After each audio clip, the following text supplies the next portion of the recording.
Hi friends, welcome back to Vedavyas YouTube maths channel. నేను మీ జనార్దన్ సార్ని. ఈరోజు మనం ఒక చిన్న ఫజిల్ని డిస్కస్ చేస్తున్నామండి. సో ఫజిల్స్ అంటే ఇంచుమించుగా అన్నీ మ్యాథ్స్ మీదనే డిపెండ్ అయ్యాయి కాబట్టి అలాంటి ఫజిల్స్ని మనం మ్యాథ్స్లోకి ఎలా కన్వర్ట్ చేయాలి అనేది డిస్కస్ చేస్తున్నాండి.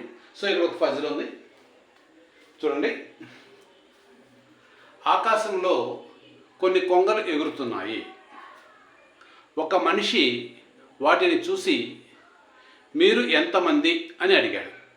ఆకాశంలో ఒక కొంగల గుంపు పోతుంది. వాటిని చూసి ఒక మనిషి మీరు ఎంతమంది అని కొంగలు అడిగాడు. అప్పుడు ఆ కొంగలు మేము, మా అంతమంది, మాలో సగం, సగంలో సగం, నీతో కలిపి 100 మంది. అయితే మేము ఎంతమంది అని ఆ కొంగలు అడిగాయి. సో ఆ కొంగలు ఎంతమంది అని మనకు వస్తుంది. సో ఇక్కడ ఏం చెప్తున్నాయి కొంగలు? మేము అంటే ఆకాశంలో ఉన్నట్టు ఎన్ని కొంగలు అయితే ఎగురుతున్నాయో అన్ని కొంగలు. మా అంతమంది అంటే ఇంకా అన్ని కొంగలు. మాలో సగం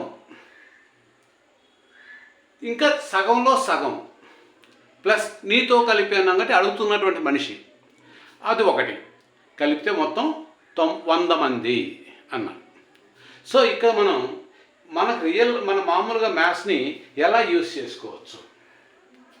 సో ఇక్కడ మనకు ఏవైనా అన్నోన్ వాల్యూస్ మనం ఏమనుకుంటున్నాము, ఎక్స్ అనో వై అనో జెడ్ అనో ఆల్జీబ్రాలో మనం అప్లై చేస్తూనే ఉంటాం. సో ఇక్కడ మనం కనుక్కోవాల్సింది కొంగలు ఎన్ని ఉన్నాయని మనం కనుక్కోవాలి కాబట్టి కొంగల్ని ఎక్స్ అనుకున్నాం. కొంగల సంఖ్యని ఎక్స్ అని అనుకున్నాం. మేము అంటే ఎన్ని కొంగలు ఉన్నాయి, ఎక్స్ కొంగలు ఉన్నాయి. మా అంతమంది అంటే ఎన్ని కొంగలు అయితే ఉన్నాయో అన్ని ఇంకా ఎక్స్ట్రాగా ఎక్స్ కొంగలు అనుకున్నాం కాబట్టి ఇంకొక ఎక్స్, మా అంతమంది. నెక్స్ట్ మాలో సగం అంటే ఎక్స్ అనుకున్నాం కాబట్టి సగం అంటే x/2.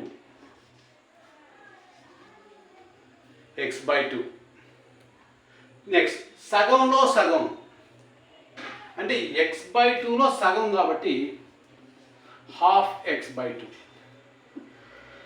సగంలో సగం అన్నాం కాబట్టి ½ x/2 అంటే దీన్ని మనం x/4గా రాస్తాం. 1 × x, x/2, 2 × 4. ఒకటేమో ఎక్స్, మేము అంటే కొంగలు, మా అంతమంది అంటే ఇంకొక ఎక్స్, అండ్ దాంట్లో సగం x/2, సగంలో మళ్ళీ సగం అంటే x/4 ప్లస్ నీతో కలిపి అంటే ఎవరైతే ప్రశ్న అడుగుతున్నాడో ఒక మనిషి ప్రశ్న అడిగాడు అన్నాం కాబట్టి ఆ మనిషితో కూడా కలిపి ఒక మనిషి కాబట్టి +1. ఈ మొత్తం కలిపితే అంటే యాడ్ చేస్తే 100.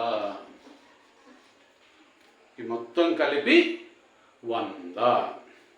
అయితే ఇప్పుడు మనకు కొంగలు ఎన్ని ఉన్నాయో కావాలి అంటే మనం ఇక్కడ ఏం కనుక్కోవాలి?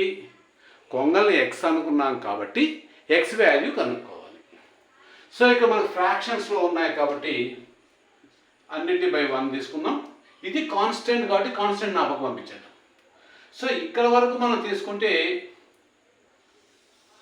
1, 1, 2, 4 ఎల్సిఎం వచ్చి 4 వస్తుంది. అంతేకాని 4ని 1తో డివైడ్ చేస్తే 4 × x 4x plus 4x plus 4ని 2తో డివైడ్ చేస్తే 4ని 1తో డివైడ్ చేస్తే 4 × x 4x అగైన్ 4ని 1తో డివైడ్ చేస్తే 4 × x 4x. ఇప్పుడు 4ని మనం 2తో డివైడ్ చేయాలి. How many N times divide అవుతుంది? 2 టైమ్స్.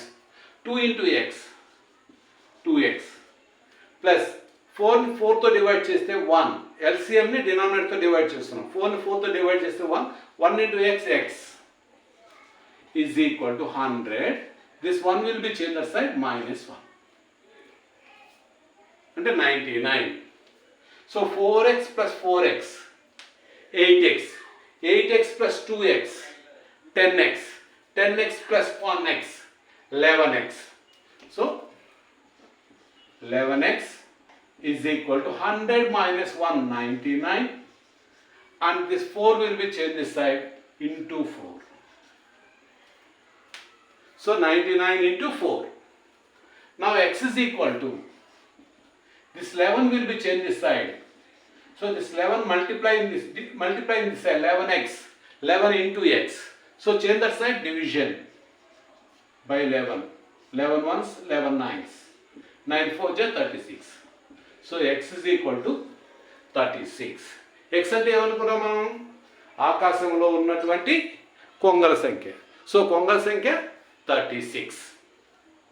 చూడండి, చిన్న ఫజిల్ని మనం మ్యాథ్స్లో ఉన్నటువంటి ఆల్జీబ్రా లీనియర్ ఈక్వేషన్స్ని యూస్ చేసుకొని మనం సాల్వ్ చేసుకున్నాం. సో కానీ ఇలాంటి ఫజిల్స్ అన్నీ మనకు ఆల్జీబ్రా మీదనే ఎక్కువగా డిపెండ్ అయి ఉంటాయి, లేదా మన మ్యాథమెటికల్ కండిషన్స్ని అప్లై చేసుకుంటే మనకు అది వచ్చేస్తాయి. సో మనకు వచ్చిన ఆన్సర్ కరెక్ట్గా కదా అవుతో చెక్ చేసుకున్నాం. మేము ఎంతమందివి అన్నారు, ఎక్స్ 36, మేము ప్లస్ మా అంతమంది, మేము 36, మా అంతమంది ఇంకొక 36, మాలో సగం 36లో సగం బై 2, 36/2 18, సగంలో సగం 18లో మళ్ళీ సగం 9, ప్లస్ నువ్వు నీతో కలిపి +1, మొత్తం కలిపి 100. So 6 6 12 plus 8 20 29 30,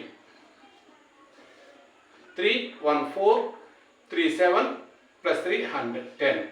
so totally 100. So కాబట్టి ఈ క్వశ్చన్కి ఆన్సర్ 36. సో చూశారు కదండి, ఇలాంటి ఫజిల్స్ని కూడా మనం రియల్ లైఫ్లో ఉన్నటువంటి ఇలాంటి ఫజిల్స్ కూడా మనం మ్యాథ్స్ని యూజ్ చేసుకొని మనం క్యాలిక్యులేట్ చేసుకోవచ్చు. ఓకే అండి, మరొక ఫజిల్తో మరొక క్లాస్ కలుద్దాం. Till now, by by.